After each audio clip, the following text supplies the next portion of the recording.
Assalamu alaikum student, this is class 9 subject social science, topic understanding the Indian economy. Economy पे हमने पिछले video में बात की है कि इकोनॉमी क्या है। हमने बात की है कि इकोनॉमी क्या है, इकोनॉमिक्स क्या है, रिसोर्सेज क्या हैं, वांट्स क्या हैं। तो ये सब चीज़ मिलके एक प्रोग्रेस की तरफ जब निकलते हैं, उनमें हमने बात की है इकोनॉमी के जो कुछ पहलू हैं, हम उन पे बात करेंगे। आज हम बात करेंगे पब्लिक सेक्टर पे। ये पब्लिक सेक्टर कौन सा है? This sector is controlled governed by government AIIMS of social welfare. समाज के अंदर वो तबका जो पब्लिक का हो, जो गवर्नमेंट का हो, उस पर कंट्रोल भी गवर्नमेंट करे, उसको चलाए भी गवर्नमेंट, और उसका एक एम होना चाहिए। एम जो है कि सोशल वेलफेयर इन जनरल,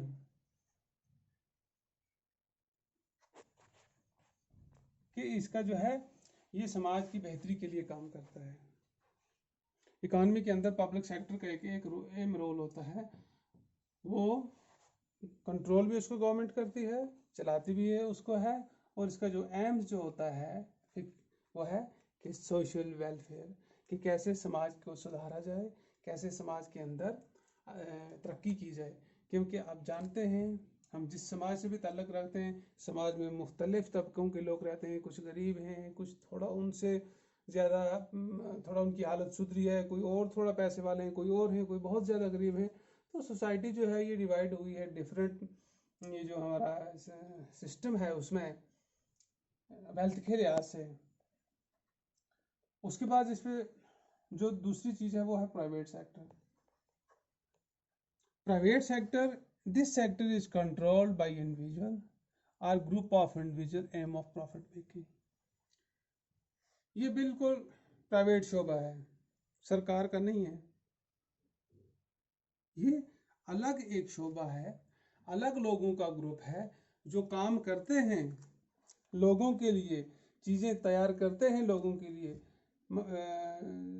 लेकिन उनका जो बेनिफिट जो होता है, वो उनका ये एम जो होता है वो होता है प्रॉफिट मेकिंग, कि हम कैसे इसमें मुनाफा कमाएंगे। तो ये दोनों इकोनॉमी के पहलू हैं, यानी इन दोनों पे इकोनॉमी डिपेंड करती है। और तीसरा जो है ये ऑर्गेनाइज्ड सेक्टर है, यानी एक ऐसा शोबा, it cover the enterprises where the term of employment are regular, therefore people work have assured।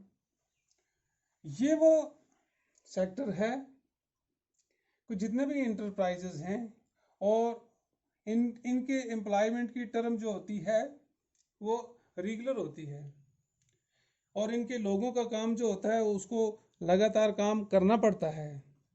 तो ये एक मुनज़्ज़म सेक्टर है। ये भी काम करता है सोसाइटी के अंदर, लोगों के अंदर, स्टेट के अंदर, जो इकोनॉमी को बूस्ट करता है। क्योंकि हमने देखा, हम देखते हैं कि मुल्क के अंदर कितनी चीज़ें हैं, हवाई जहाज़ से लेकर एक छोटे से छोटे चीज़ तक जितनी भी चीज़ें बनी हुई हैं, तो ये जाहिर सी बात है कि हमें अपने मुल्क में नहीं बनी हुई हैं। कुछ को ख़रीद के लाया है, कुछ को दूसरे लोगों की वसाकत से बनाया है। तो ये सब चीज़ें जो मिलके किस लिए लाई हैं? इसलिए बनाई हैं ताकि हमारा मुल्क आगे जाए, हमारे पास ज़्यादा से ज़्यादा सहूलतें हों जो हमारी लाइफ को ज़्यादा ईजी बनाए, आसान बनाए। तो इन सभी चीज़ों को करने के लिए, चलाने के लिए कुछ ऑर्गेनाइजेशन की ज़रूरत होती है। तो ये ऑर्गेनाइजेशन जो होती है, पब्लिक सेक्टर भी है, प्राइवेट सेक्टर भी है, ऑर्गेनाइज्ड सेक्टर भी है। तो ये सब लोग काम करते हैं ताकि समाज जो है ये आगे चले, हमारा जो लिविंग स्टैंडर्ड जो है वो बेहतर हो। और सबसे बड़ी चीज़ जो होती है वो किसी भी इकानमी में वो होती है अनएम्प्लॉयमेंट। अगर किसी भी कंट्री के अंदर 100% एम्प्लॉयमेंट होगी, इसका मतलब है कि वो कंप्लीट डेवलप्ड कंट्री है। कंप्लीट डेवलप्ड कंट्री का मतलब ये होता है यानी जिसके पास तमाम तर चीज़ें अपनी हों, जिसके वसाइल बेहतर हों, जिसके वसाइल आला हों, और जिसके अंदर पॉवर्टी न हो। और अनएम्प्लॉयमेंट की किस्में डिस्गाइज्ड अनएम्प्लॉयमेंट है, एजुकेटेड अनएम्प्लॉयमेंट है, सीजनल अनएम्प्लॉयमेंट है। तो आगे हम इनको इन पे बात करेंगे। जैसे एजुकेटेड अनएम्प्लॉयमेंट, ये कौन सी बेरोजगारी हुई? ये वो बेरोजगारी है जिसमें आप जिसे आप समझिए कि जो 10वीं तक पढ़ा लिखा इंसान, ग्रेजुएशन, पोस्ट ग्रेजुएशन, जितने लोग बेकार हैं, जिनको रोजगार नहीं मिलता है, पढ़े लिखे जो बेरोजगार हैं, उसी को बोलते हैं एजुकेटेड अनएम्प्लॉयमेंट, यानी पढ़े लिखे बेरोजगार। सीजनल अनएम्प्लॉयमेंट, ये तो आपको पता है कि सीजन पे उनका सब कुछ काम चलता है, सिचुएशन के हिसाब से। फिर वो जब वो सीजन, वो सिचुएशन चली जाती है, ये फिर अनएम्प्लॉय हो जाते हैं। और किसी भी इकोनॉमी को मेजर करने के लिए उसकी जो बैकबोन जो समझी जाती है वो है ये वाला point, gross domestic product, GDP. Gross domestic product इसको बोलते हैं, GDP. It's the value of final goods and services with in a country during a particular years. एक साल के अंदर कितनी आमदनी होगी, कितने प्रोडक्शन होगी, ये दिखाएगी आपकी प्रोडक्शन एक साल के अंदर आला हुई है, अच्छी हुई है, इसका मतलब आपका जीडीपी बढ़िया है। अगर आपकी प्रोडक्शन में डाउनफॉल आया है, कमी आई है, इसका मतलब है आपकी जो पैदावार है वो कम हो गई है। तो ये सब चीजें क्यों की जाती हैं? सिर्फ इस फैक्टर पे कंट्रोल करने के लिए। फेमाइन, इसका क्या मतलब होता है? इसका मतलब होता है कात पार पड़ जाना। यानी मैंने पहले भी आपको बताया कि हमारे रिसोर्स जो हैं वो लिमिटेड हैं, हमारी वांट्स, हमारी डिजायर जो हैं वो अनलिमिटेड हैं। जब रिसोर्स लिमिटेड हों और डिजायर अनलिमिटेड हो, वहां पे प्रॉब्लम खड़ी हो जाती है, क्लैशेस आते हैं।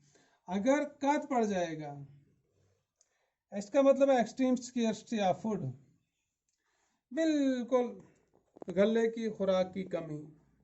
यानी इसी एक चीज को कंट्रोल करने के लिए, मेंटेन करने के लिए पूरा मुल्क, पूरा समाज, पूरे लोग जुट जाते हैं कि कैसे हम अपना जो हमारा फूड सेक्टर है इस पे कंट्रोल हासिल करें, इसके अंदर हम सफिशिएंट बन जाएं, हमारे पास ज़्यादा से ज़्यादा फूड सिक्योरिटी हो, हमारे लोगों को ज़्यादा से ज़्यादा हर वक्त मुहैया रहे खाना।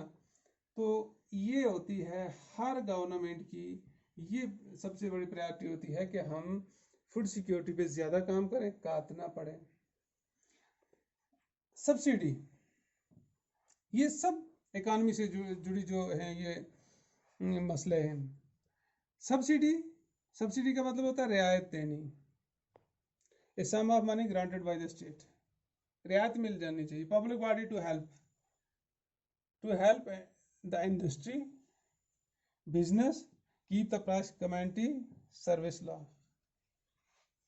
तो ये जो चीजें हैं कि जब आप किसी को रियायत दोगे, रियायत देने से ये फायदा मिलेगा आपको कि आपकी जो प्राइस होगी किसी भी चीज की वो इतदाल पे रहेगी, आपके सर्विस लॉ अच्छे रहेंगे और बिजनेस अच्छे तरीके से चल पाएगा, लोगों को अच्छे तरीके से सहूलत मिलेगी। उसके बाद है मिक्सड इकानमी। इकानमी तो है, ये मिक्सड कैसे है? मिक्सड का मतलब है कि जहां मिलके चले, यानी it is a system in which private and public sector work together. जहां पे ये पब्लिक सेक्टर और प्राइवेट सेक्टर मिलके काम करें उसे बोलते हैं मिक्सड इकानमी। इकानमी, जैसे मैंने आपको पिछले वीडियो में भी बताया कि इकोनॉमिक्स का मतलब होता है the management of house hold. आपका हाउस होल्ड जो है उसको आप कैसे मैनेज करोगे, यानी आप घर के अंदर जितनी भी आपकी ज़रूरतें हैं आप कैसे उनको मुहैया रखोगे। आपके कपड़े की ज़रूरत है, आपको मेडिसिन ज़रूरत है, आपकी बुक्स ज़रूरत है, आपको बिस्तरे चाहिए, आपको फूड ग्रेन चाहिए, आपको शेल्टर चाहिए, आपको वाटर चाहिए। तो ये सब चीज़ें जो हैं ये पूरी को कवर करके हम कहते हैं मैनेजमेंट ऑफ हाउस होल्ड। इसी तरह इकोनॉमी जो है ये है मैनेजमेंट ऑफ ए सोसाइटी और कंट्री। किसी भी मुल्क की मैनेजमेंट जो है वो कैसे होगी।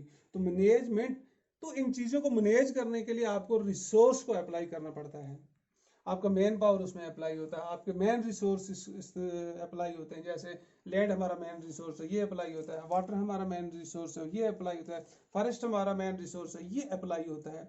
तो इसमें जितने भी ये सेक्टर हैं ये मिलके काम करते हैं। इससे पहले जो प्राइमरी सेक्टर है वो है, सेकेंडरी सेक्टर था या टर्शियरी सेक्टर था, जितने भी सेक्टर थे जो हमारे, जिन पे हमारा जीडीपी डिपेंड करता है, ये सब मिलके काम करते हैं। और ये सब मिलके जब इनका फाइनल जो निकलता है, जो उसी को वो इकोनॉमी को डील करता है, उसी को हम कहते हैं कि ये इकोनॉमी है। तो ये था।